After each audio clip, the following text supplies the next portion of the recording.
Ďalšia z rodu temperamentných východniarok, ktoré dobili svet popu. Spievať začala ako 15-ročná s kapelou IMT Smile, potom spolu zakladala Pehu a dnes je solovou speváčkou, ktorá má za sebou niekoľko úspešných albumov, vypredané koncerty doma aj v zahraničí a niekoľko otov, Aurelov a cien Grammy. Mojím dnešným hostom je speváčka, klaviristka, gitaristka, skladateľka Katka Knechtová. Vítaj, Katka, v Anieloch strážnych. Tvoj album sa volá Zodiak. Za pozvanie. Zodiak, to je vlastne zverokruh. Máš ty nejaký vzťah k týmto veciam, metafyzickým, medzi nebom a zemou? No práve vlastne v tom období, keď ten Zodiak vznikal a som sa v podstate rozchádzala s kapelou, tak to ma tak nejak, to ma nejak nasmerovalo. Proste začala som si všímať veci, ktoré som si predtým nevšímala. Že teda ja dostávam proste nejaké znamenia vo svojom živote a že je tam stále nejaký zdvihnutý prst alebo nejaký vyšší radca, ktorý ma vedie. Ono to znie zvláštne a veľa ľudí nad tým asi občas máva rukou, ale proste tak to bolo.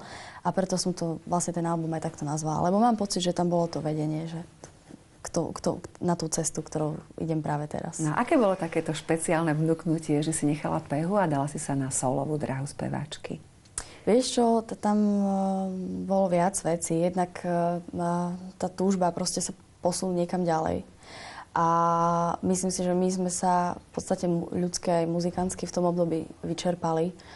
A to spôsobilo viacero faktorov, ktoré už nemá význam teraz nejakým spôsobom riešiť, ale jedného dňa som sa zobudila a vedela som, že je koniec, že musím ísť proste inou cestou. A už som sa nedokázala vrátiť späť.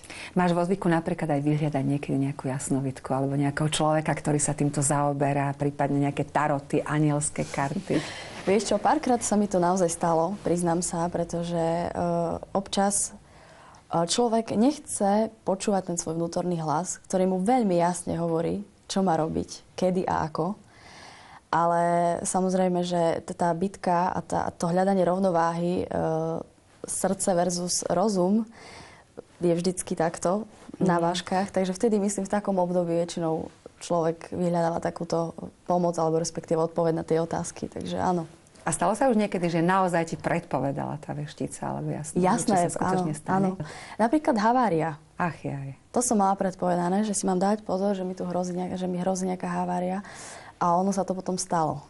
Takže... A potom vznikla pesnička Spomaly. Už máš pri vysokú rýchlosť. Takže tieto veci sa dejú, pretože naozaj, aspoň v tom umeleckom svete človek musí viac poliehať na nejaké také tie vnúknutia a intuíciu a vnútorný hlas. To máš úplne pravdu, lebo to súvisí trošku aj s tou mojou tvorbou, pretože keď som robila napríklad piesne, aj teraz, keď skladám piesne na nový album, a potom zistím, že ja to počujem, ako to má znieť, ale vôbec to nedokážem zaspievať. Tak mám v Prahe jednu pani učiteľku Zlatu, ktorá ma dokáže naviesť presne tým spôsobom. Keď sa bavím o týchto veciach, to súvisí presne aj s tým spievaním a vôbec s čímkoľvek.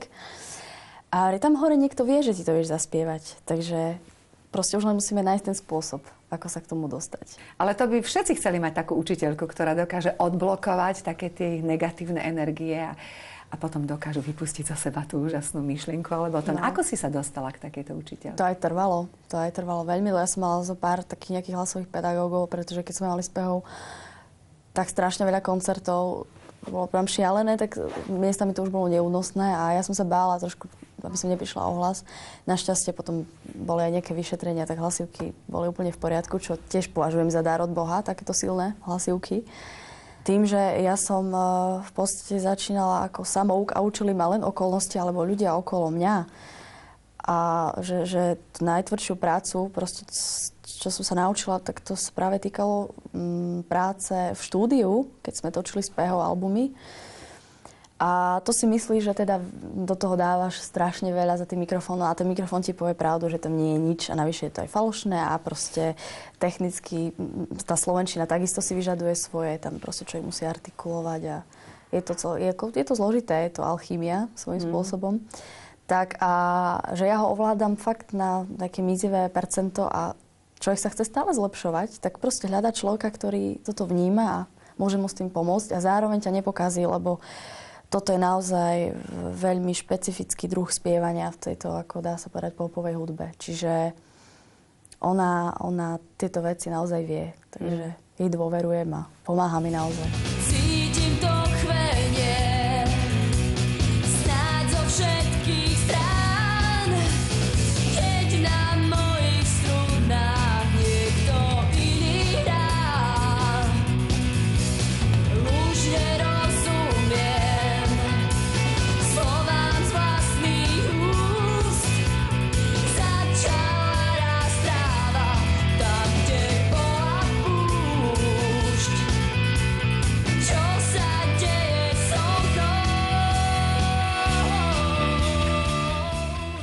si začala ako 15-ročná spievať, to už si mala za sebou nejakú tú ľudovú školu na klavíri. Že to nazvaš spievaním, to je... Áno, čo bol ten konkrétny moment? Bola to nejaká taká príhoda, taký nejaký životný príbeh krátky tvoj, keď si povedala tak? Myslíš, čo sa týka spievania? Teda? Áno. No, to bol teda príbeh. Ja som mala obdobie na základnej škole, kedy som skúšala úplne všetko. A chodila som na hokej 2 týždne napríklad. Som sa, že budem športovkyňa, vieš. Potom vždycky ma vybrali napríklad aj na basketbal, keď robili nejaké tie športové triedy na hádzanú. Potom som dostala s loptou do hlavy, tak som skončila okamžite. No a potom som sa rozhodla, že teda skúsim aj... Chodila som už na klavír a že teda spievať. Tak som už po funuse išla na konkurs ešte s jednou kamarátkou do prešovského súboru Prešovčatá. No ale tam si povedali, no tak skúsime ťa, aj keď nemyslíme si, že máš nejaký talent. Tak ma tam hodili do nejakej 3. skupiny medzi takých mutujúcich chlapcov. Štvrtý rád. A ja som robila, že ten taký akože spodok. No a potom, keď som už spievala v IMT Smile, tak som sa bola za vedúcim, lebo sa niekde objavil na nejaké akcii, tak som povedala, že ja som bola vo vašom súbore, že to si bola ty, čo si hral na ten klavír. Jak to, že som si ťa nevšimol? To tak chodí niekedy. Tak to je, no. No a potom vlastne ja som si, to bol taký môj sen vždy mať kapelu. Potom už keď som nastúpila na strednú školu, a vždycky dievčenskú som chcela kapelu. No ale dievčatá stále sa naťahovali, hádali, proste vždycky tam riešili sa iné veci. No a tak som sa pri prešovskej Bagete, to je také kultové miesto u nás v Prešove, stretla s Ivanom Táslerom a začala som mu naťahovať sveter a odviezli ma domov. V aute som mu zaspievala, zavolal ma na skúšku a už som bola. Aj keď ja som to nebrala veľmi vážne, oni naozaj mali veľké ambície a pamätám si, že veľakrát sa na mňa hneval, lebo keď sme sa napríklad dohodli, že bude skúška, tak ja som na ňu neprišla. Alebo proste, ja som to nebrala proste tak vážne ako oni. A potom sa vlastne išiel točiť album do Bratislavy, ten teda prvý album IMT Smile Klikla, kde som spievala vokály a ja.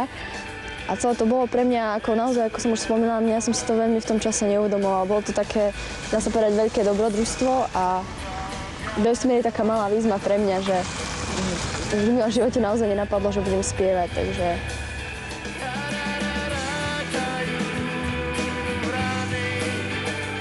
Ty máš jednu sestru?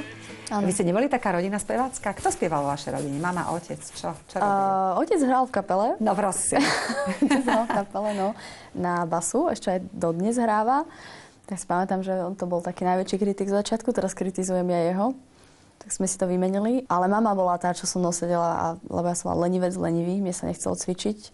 Však, no uznaj predsa len, že má dieťa 7 rokov, tak sa mu páči úplne iná hudba, ja som sa cvičiť Bacha a podobné veci. Keď už som prešla cez tie základné veci, ktoré boli dosť traumatizujúce, oddeliť právo a ľavú ruku a tak ďalej, tú hudobnú teóriu, dokonca som, musím sa priznať, raz hudobnej teórie aj prepadla v svojom detskom veku. Naozaj. Takže okrem oca nikto, ani sestra, ani mama? Nie. Mama chodievala takisto na klavír, čiže ona mi preto s týmto vedela pomôcť. Ale sestra napríklad sa venuje úplne niečomu. No ona je práve naopak, myslím, že skôr taký športovejší typ. Mm-hmm. A ona je hlavne o mnoho zemitejší človek. Ona študuje marketing a tieto veci. Na čo si radi spomínate spolu tak z detstva, keď sa tak stretnete a čo ja viem, celá rodina je pokope, tak sa spolu na niečom pobavíte, že aha, tak to bola sranda, tak toto bola taká situácia. Veľmi veľa takých vecí. Ale to sú také príhody, ktoré určite sa sem nehodia, takže...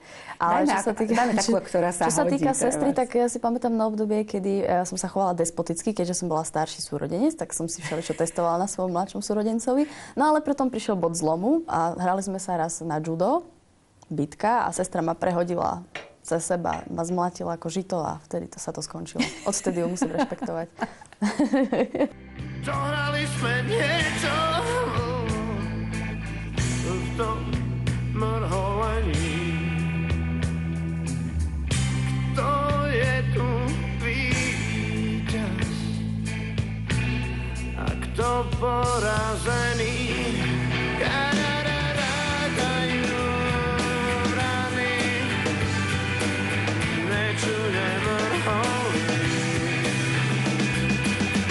Sme tu tak ako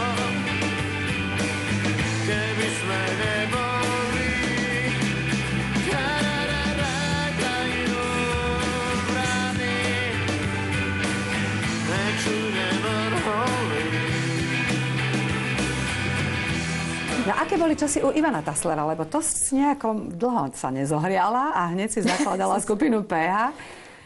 No, tak ja si na to obdobie spomínam veľmi rada. Ja som sa do tej kapely dostala takým cez konkurs, aj cez jeho staršieho brata a tak ďalej, takže to ma zavolali, spievala som na tej skúške a proste napadali ma vokály a spievali sme spolu. Mne sa to páčilo, veľa sme cestovali, ja si pamätám, že som mala fakt 15 rokov, chodila som do prvej triedy a už som mala 176 vymeškaných hodín, pretože už som hneď stála na pódiu, proste pamätám si turné Prúdy Olympik. Oni v podstate už mali jasno, podpísali zmluvy a pre mňa to bol veľký kotol, ja som ničomu nerozumela, takže ja si myslím, že tam to bolo skôr, to bol len taký prvý kontakt s tým celým a taký prvý kontakt s muzikou, ale to gro, čo som sa naučila a vôbec to bolo až v kapele PH, rozhodne. A bolo to spoluzaloženie z kapely PH aj takým trošku ako protestom, alebo takouto rebeliou, že a teraz odídem a ukážem vám? Práve, že nie, lebo mne to ani tak... My sme boli s Ivanom hlavy horúce. Ja som mala 15, on 17. Čiže tam proste vznikali rôzne situácie, ktoré naozaj dnes už asi rozumní ľudia by nerobili. Sme boli proste deti v podstate. Takže keď vlastne som z kapely odišla, tak ja som myslela, že tomu spievaniu je koniec. Čo je to ako zaujímavá éra môjho života. Ale v tom období odišiel z kapely vlastne aj bubeník. No a bol tam hostujúci gitarista Kajo Sivák. No a vlastne sa tak skamarátili. Vlastne všetci sme vychádzali veľmi dobre. Tak sme si povedali, že poďme robiť kapelu novú, takže tak to vzniklo. Takže 14. marec, to je deň tvojho narodenia a vtedy ti bol pridelený anjel strážny, ktorý je z rodu anielov. Tí sú úplne najbližšie k Bohu, to je zaujímavé, volajú sa rod anielov. Archaniel Gabriel a charakteristika tohto rodu je podstata, rovnováha životná a formovanie sa. Podstata, rovnováha.